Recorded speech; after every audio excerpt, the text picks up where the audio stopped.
Welcome to Northpointe Plus, our follow-up podcast. We got Chris Carter. This is actually 148 episodes in. 148? You remember when we started this thing? I do, actually, yeah. I would have lost count at this point. It's probably like 148 weeks then, so that's almost 3 years going? Sure. I don't know. That's math. But, yeah, so do you want to give a quick little recap on what you talked about today? Yeah, sure. So, 1 Timothy 3, that series, the main thing, keeping the main thing the main thing. And the text is one that I've preached a bunch. Most pastors have preached a bunch. We're all very uncomfortable with it because certainly on the surface and its most simplest understanding is like, hey, here's some qualifications for church leaders. But I think there's something underneath that. And so what I did today was, and I don't know if people relate it, if it makes some sense, it's such a different way of maybe understanding it, is how the original hearers would have understood it. As a Jewish listener, I think they would have been thinking of the Levitical priesthood, which had a role to play for a nation that had a role to play. And so I tried to make that link because I think that's how they would have heard it. I don't think this is just a passage for church leaders. I think there has an extension to us, and the main thing would be that extension to us. So anyhow, that's what I think I did. I don't know. I think you did a pretty good job at that as well. We got a couple of questions here. I'm surprised by that, honestly. I thought I didn't anticipate any, but I love it. I think that's very cool. So you started out by addressing that Timothy was kind of this weird hybrid kid, like doesn't necessarily fit in. Mom was Jewish, dad was a Gentile. So with that being said, why should we filter this through that Jewish interpretation? Yeah, no, that's a great question, and I mean, there's a couple of ways to come at it. One is really everything in the Scripture is going to be filtered through a Jewish lens, whether it's first century New Testament or BC, all the way back, however many years we think things have been around. It's going to be that ancient Near East culture. It's going to be that first century Jewish culture. And that's going to be the backdrop of all of it. Also, the Roman culture as well is going to be some of the backdrop. And so some of the things that we read in the scriptures and understand are going to have that flavor of either a Roman culture or a Greek culture. So we always want to be thinking about the context it was spoken into.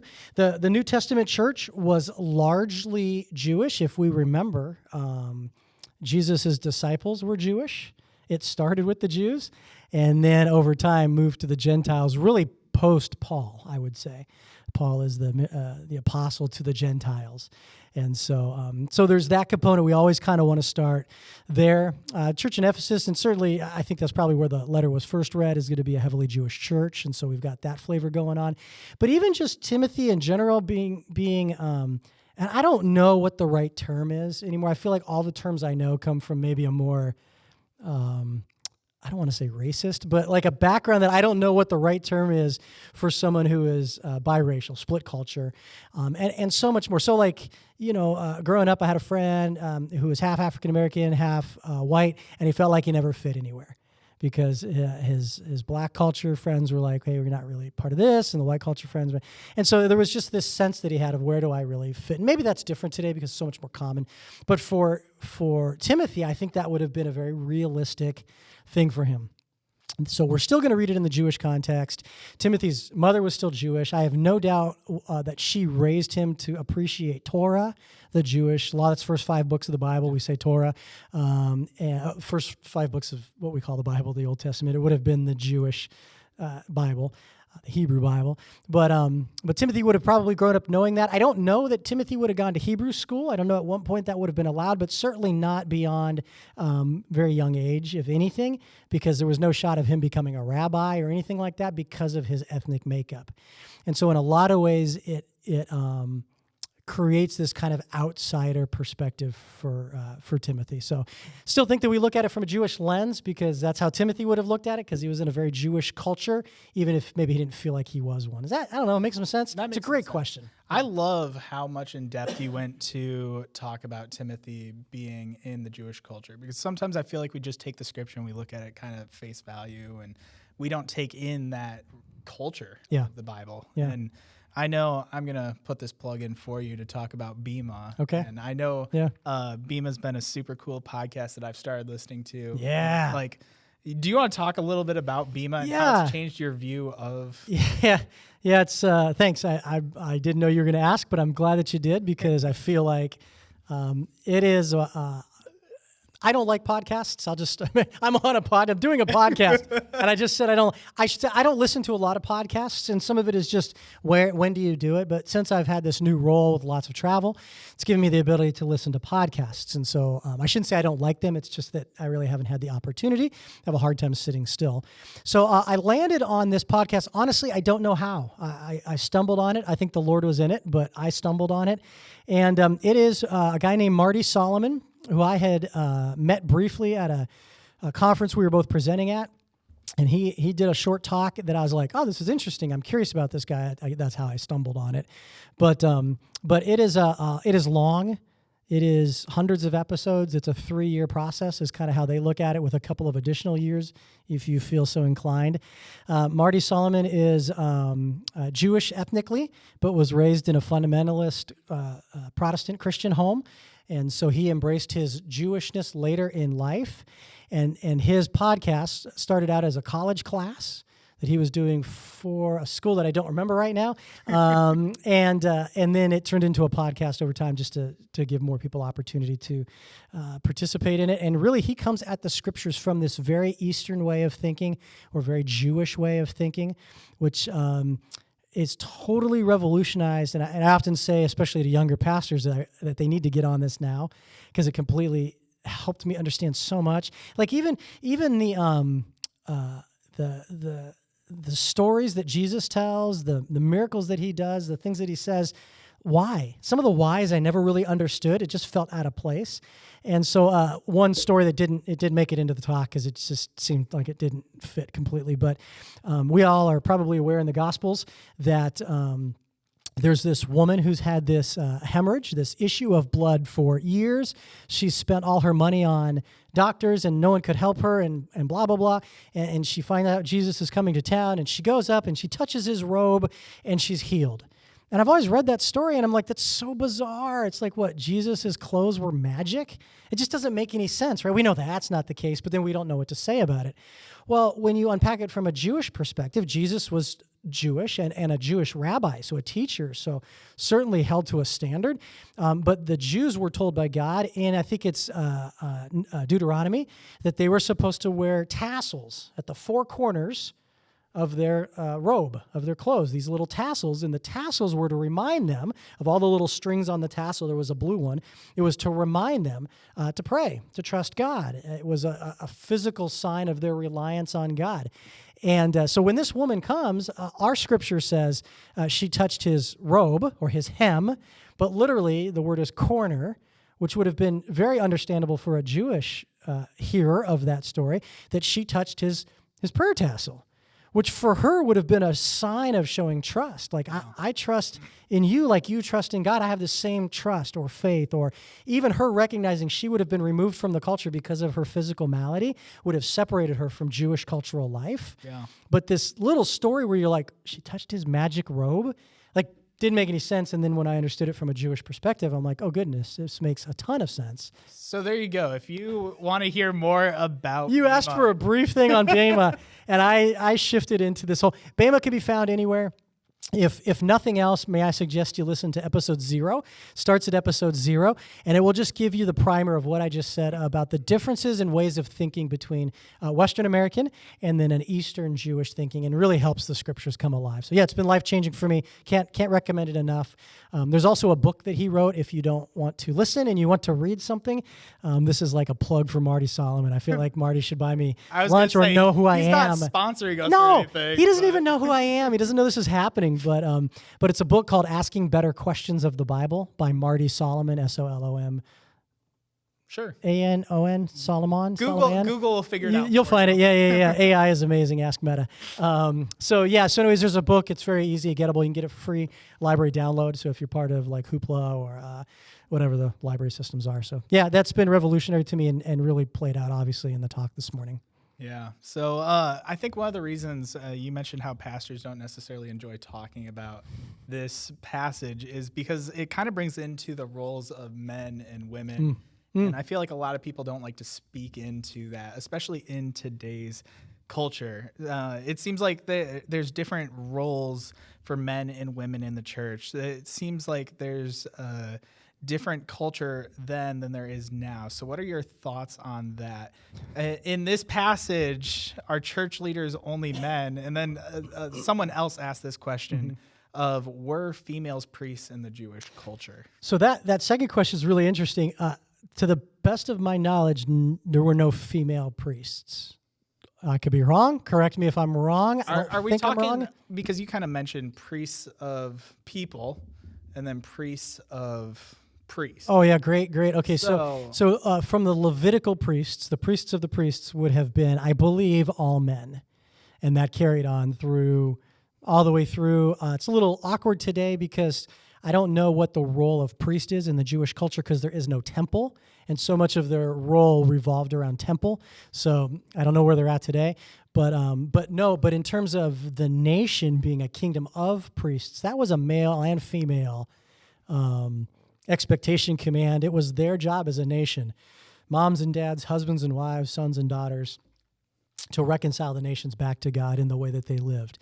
And so then you would put culture into that. And so thinking from an ancient Near East culture back in 500 BC or, whatever, women were primarily moms and stay home. There wasn't a lot of maybe job. It's just the culture, not right or wrong, not biblical necessary, just was what it was. So ladies, as they raised kids and cared for home and did all the things that women did back then, are they doing it in a way that would win other people back to God? And as men did whatever they did, farming and building boats, I don't know, whatever they did. Or whatever job they had. Whatever job they family had. Line. Yeah, and how they lived, how they treated each other, how the respect was shown, mutual respect, that kind of stuff. So yeah, no, the priestly job, Levitical priests from the tribe of Levi, the priests of priests is the language I use today, would have been men. Now the question about men and women's roles in church, that is a complex question, what they can and can't do, should and shouldn't do. We actually have a series about that. We do? Yep. I don't even remember the name. It was about 2 years ago. Yep. But that might be a good starting point to go check back and look at. And churches figure this out differently and navigate this differently and understand the texts differently. But if we're just looking at the 1 Timothy text, I think this is a challenging place to go to and say, well, these are men jobs and these are women jobs. And part of the challenge in that is the language that's used, and NIV translates a little different than ESV, but you have this role of overseer is how NIV translates it. The word there is episkopos, a word that is often it's translated to as bishop. But if you're outside of that theology, that denominational vein, what does that mean in our economy? Sometimes it's translated elders. I think that's a good translation. I think that it could encompass the role of pastor, but some of that would be depending on how a church defines if there's a difference between elder and pastor. So there's so much that can be spun out of that. I think this is a dangerous place to go to try to decide men's and women's roles. Because when we get down into the next church leadership role of deacon, whatever that means, deacon, diakonos is the word, and it's translated deacon, but then you get to that next section where it says, and the women. That's how NIV translates it, but many other translations, I should say, translated it deaconesses. So the women deacons. So this could mean that Paul is addressing the wives of the deacons, or it could be that he's addressing female deacons. And so now you get into places where then some churches have only male elders and then male and female deacons, or some churches say, no, he's only talking to the wives. And it didn't talk to the elders' wives or the bishop or the episkopos, overseers' wives, oddly enough. It just talks to the deacons' wives. So it just becomes very convoluted, and churches have to try to figure out what's said there. Now, I will say, because then I'll answer the question, then I'll stop talking for a second. But I just keep talking, and he's like, oh, it's a 3-hour podcast. I will say that I do think there are roles that are reserved for men, and roles that are reserved for women. As we begin to put together lots of these passages, so 1 Timothy, there's some things in Titus. I think I would draw back to Genesis, frankly, and there's some roles that I think are there. I think there are some responsibilities that God places in the lap of men, and some responsibilities that God places in the lap of women. The lap of women, I think that's right. Is that the right way to say that? And so I think that's the case in families and in churches. And so I do think that there are roles that are male roles in churches, and then everything else is open to whoever. And I would, if I'm just on the record, I would say that elders, I think of churches, that's a role for men. Not all churches agree with that, and that's okay. We love them. Jesus loves them. We're all going to maybe end up in heaven someday, and then Jesus can explain it to us, although I think we'll all decide it's pretty unimportant. So I avoided that whole discussion today because I don't think that's the main thing here. Yeah. I think the main thing is we are a nation. We are a church of leaders. We don't just rely on our church leaders. So, like, for example, you meet somebody at work, you develop this relationship, or on the basketball court or whatever, they become a friend, and then you're like, man, I really wish my friend knew Jesus. So what do? You drag them to church so the pastor can introduce them to Jesus. That is not what we're talking about here. I don't think that's what God wanted for Israel. I don't think that's what God wants for us, because I am that person that God put in their life, not as a pastor, just as a person, to help reconcile their relationship with Jesus. I don't have to bring them to church, and at some point when they enter into relationship with the Lord, then probably church is going to be part of that, right? Yeah. But often we think it's the pastor's job. So we think of Jenna doing children's ministries, and so it's easy, or you with youth ministry. It's easy for parents to say, "Oh, I'll take them to church, I'll take them to youth group, I'll take them to kids min," and then you guys do that work of really pouring Jesus into them, and that's not at all what this passage is talking about. But when we only apply it to church leaders, then it becomes easy and natural to say, well, that's their job. But rather, I think it's our job, my job, your job, not as the youth pastor, but as Andy, if and when you decide to have kids, it's your responsibility, not some youth pastor's responsibility. I always tell my students, I say, it's not my job to invite your friends to come to church, to start introducing those relationships with Jesus. Yeah. I can be there and be a teacher for them. They can show up and I'll teach them the same way that I'm teaching you. I'm a teacher.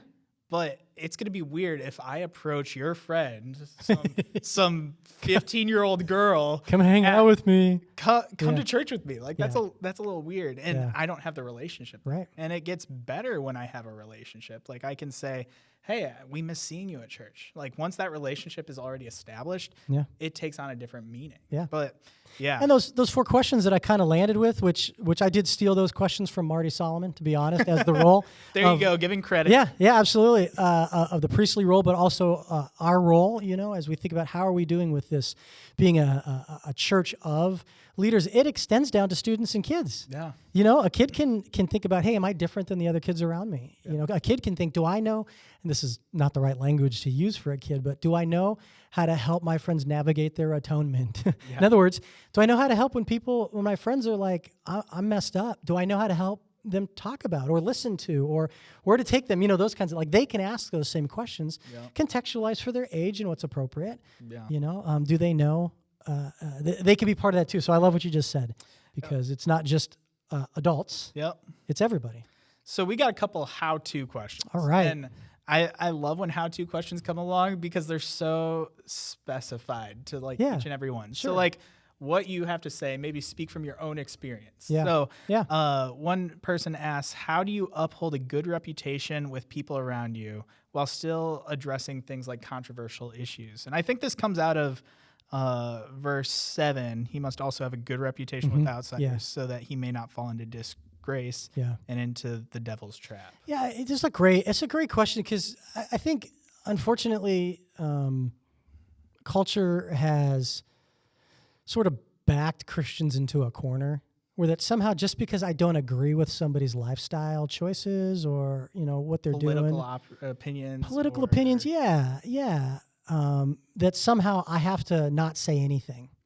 And that becomes where we're at kind of right now. We just don't say anything because we've become... we don't want to offend anyone. We don't want to... Bullied. Yeah. The biggest fear is that, I'm going to be not accepting or tolerant or whatever the language is. And so I don't know. I think that we can be honest about our opinion. But also, I don't know that our opinion is always the main thing. So there might be a lifestyle that I disagree with. There are political positions that I disagree with. But I can also sit in a room with people and I can have that conversation, or we can have dinner together. Emily and I recently went on we biked through Vermont. That sounds way more intense than it really was. We biked some miles, and while somebody else drove all our gear to the next little inn, and then we stayed there, and then the next one, it was very bougie. But one of the owners of the inn, brand new owners, was a same-sex couple that had been together for years. And we were the only guests at the inn. And there's a couple of ways to approach that, right? Sometimes people would be like, maybe some Christians would be like, well, I'm not gonna talk to them. And that's an approach, I guess. I don't think it's an approach that reflects God's heart to care for the oppressed. And then there's another approach, which is, well, I'm just going to be like, oh, I love this. This is totally okay. And if maybe you agree with that, whatever, it doesn't matter. But there's, I think, a middle ground approach where I don't necessarily have to support that lifestyle to have a great conversation with them. And even to ask them, how long have you been together? 20 years. That's amazing. 20 years is for anybody. Now, I don't agree with the lifestyle. Boy, I just said that really bluntly, and I want to be cautious about that because I don't think that's God's best plan. We could talk about that more, but I can certainly have a conversation with people that I may disagree with or not think is God's best plan. And so I think that's how you maintain that reputation. The question is, how do you have that good reputation with outsiders? What's your demeanor in those conversations? How quickly do you shut it down? Are you more naturally asking? Can you be curious? Can you ask questions and just care about that person where they're at? Or do they have to clean themselves up first before? And that's funny and I say that intentionally because it's provocative, because we all say, well, no, you don't have to clean yourself up before you come to Jesus. Yeah. Then why do you have to clean yourself up before we have a friendship, a relationship, a connection? Yeah. And over time, the question will get asked. Yeah. You don't agree with me, do you? You don't agree with my political viewpoint. No, I think you're off your rocker, but I love you. And God loves you, and one day he'll make that all clear to us. Or not. I don't know. It seems like his problem. Yeah. So, but I think the way your demeanor with which you approach it. I think, like you said, it's relationally. Yeah. It's not to go and accuse, to go and rebuke what's the opposite opinion. Mm-hmm. It's not to fully support them if you disagree with the option. I think it's just with reputation. You get to know them. You have those conversations, and eventually that conversation is going to pop up. Like, hey, what do you think of this? And you can say, hey, I don't agree with you, and maybe there's going to be some weight there. Maybe there's not. Yeah. But, I mean, ultimately it's relationship. That's the goal. And probably because of my own, church experience over the years or whatever, I may not be the one to say, well, I think that's a sin. I don't know that I have to call that out so much, but the phrase that I use is, I don't think that's God's best for you. Yeah. And for me, that's just a way to maintain that relationship because I think it continues the conversation. Yeah. But anyways, I don't have the handle on this, and everybody falls on different sides of this trying to figure it out. There's not an easy answer. At the end of the day, it's all about what Jesus, when he was asked, hey, what's the most important rule we're supposed to follow? What does he say? Love God and love others. Let's love God, love others. All right? And so that's how do we do that? What does that look like? Yeah. And it's figuring out what that means for you in that relationship. So again, not a one-all answer, but and then the other how-to question we got was, how do I balance helping others and volunteering with spending time with my family? And I think that came out of your questions at the end there. Yeah.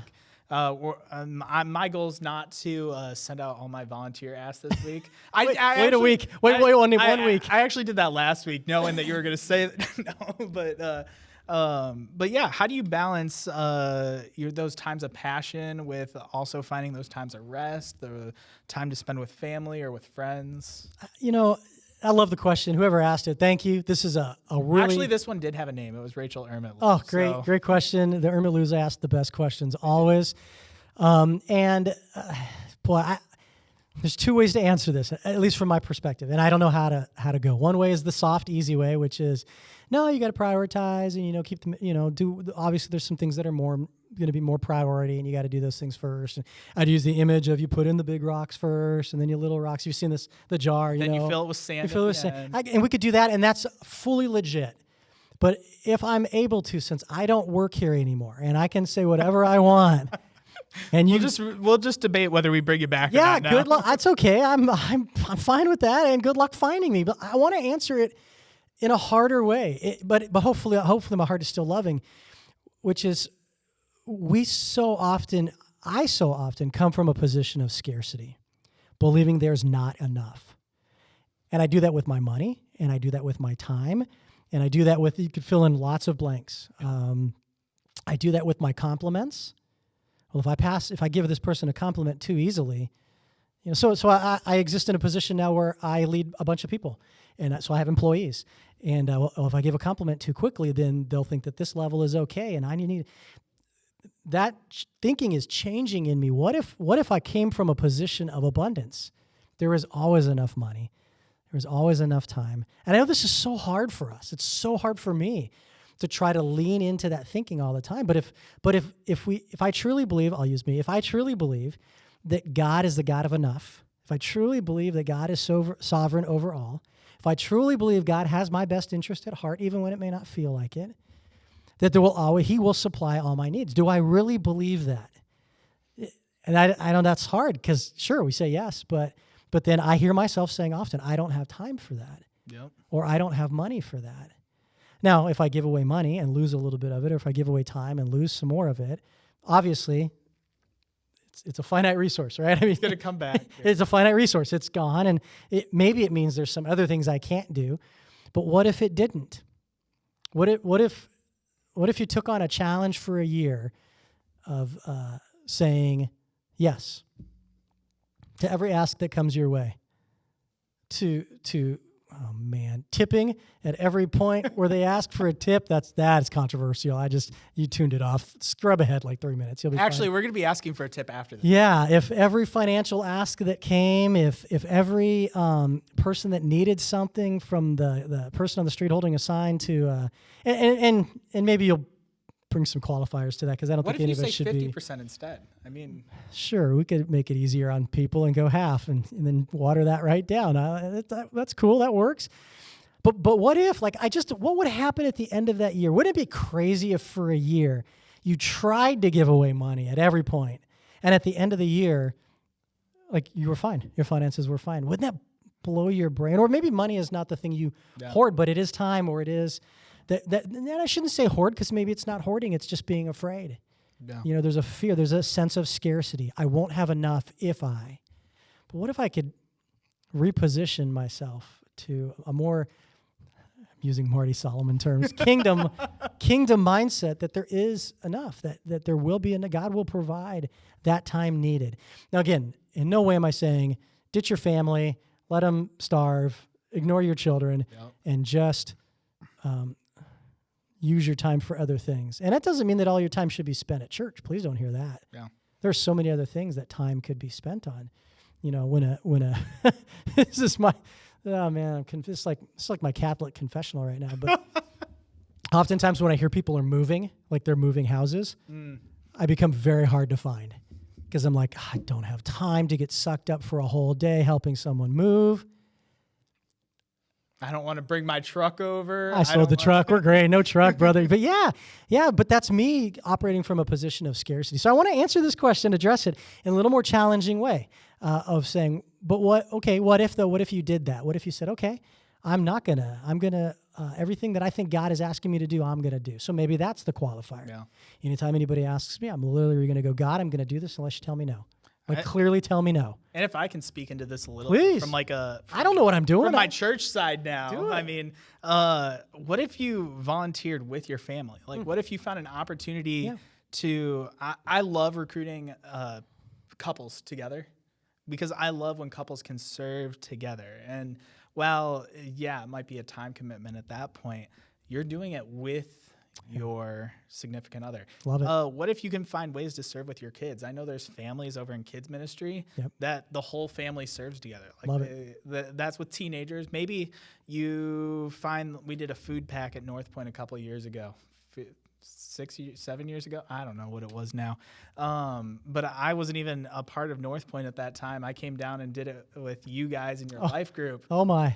We're talking a few years back ago. in the day. It was But what if you were to figure out a way, maybe you could go over to the Lansing Food Bank and serve with your kids, packing meals up. There's opportunities to serve together as a family. And well, that is spending time with your family and volunteering. Maybe it's not, I have to choose between volunteering and spending time with my family. How can I get my family involved in this together? And as a pastor, I think there's something cool of serving in Christ together. Like you're living it out together as a family. It's not just coming to church on a Sunday morning. It's not talking about how can I give to the poor? It's doing something about that. Yeah. And so I think that would be the other challenge that I would offer is how can I serve with my family? Well, I really like you saying that because it's got me thinking in this whole concept of the priests of priests modeling it in front of the nation of priests who are modeling it for the people, or a church of leaders. So there are leaders in a church like yourself who are modeling it to some extent in front of the church. But if we broke that down to the microcosm of the family, isn't that what parents are doing? Parents are modeling whatever it is supposed to look like for kids who are watching so that they can do it, so that their friends, their little kid friends, see what's going on. And that might be, like you suggested, I love that, serving or church or relationship with Jesus, prayer. I mean, we get this as parents kind of intuitively. Oh, we got to teach our kid to pray, or we got to teach our kid to whatever, wash their hands, or, so they model it. So yeah, I love that because then parents can model that together. It's one reason I love families that worship together. So maybe they come and kids are part of the kid thing or youth thing, whatnot, and then they come to the next service and worship together as a family. There's value in them seeing it. I want to say, because I'm getting myself in trouble, which is, I love this so much because I can, but family has become the only approved excuse to not do things in Christian culture. You cannot argue with, well, I can't, I just need to spend time with my family. And the majority of that time, not always, not everybody, this is majority, what they mean by spending time with family is they're in different rooms of the house or maybe the same room, all checked out on their own devices. And I do that. I love checking out on a device. Like, you've been in my house. I do that. I'm not knocking that. But to call that, well, I can't do this. I can't.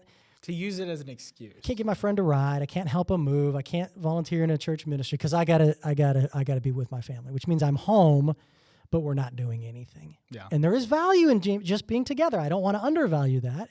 There's something important about that. There's something about showing the memes while you're scrolling. I think there's great value in that. I'll find a Bible verse to prove it, but I'm just kidding. But it has become an excuse. So as a pastor, when I would ask somebody, hey, would you consider volunteering for this thing? I think you'd be great at it. And they'd be like, oh, I just can't. I work so much and my family, between that, I can't. And you could never push back on it. And what you just suggested about bringing family into it is one great way of pushing back on that. No. Because you can bring your family to it. So anyways, get myself in trouble. Great question, though. It's a challenge. So that's all the questions we got. Thank you guys for tuning in. Thanks for coming back and speaking. It was a privilege. I'm glad to be asked. And if anytime, I told Rick anytime, happy to do it. Thanks for hosting the podcast on a Sunday right after you being here since like 7 a.m. And here it is, afternoon already, past lunch. Appreciate you. Thank you for doing it. Hey, thanks for tuning in. Do all the fun things like click, subscribe, something. It was funny. I was actually thinking the other day, I'm like, why do we always say that? And I mean, when you like it, it shows up as suggested things for your friends. Yeah. Yeah. So maybe this would be beneficial for him. I don't know. So yeah, do those things. Like, click, subscribe, share it, comment. Thank you. Thanks for tuning in. We'll catch you next week.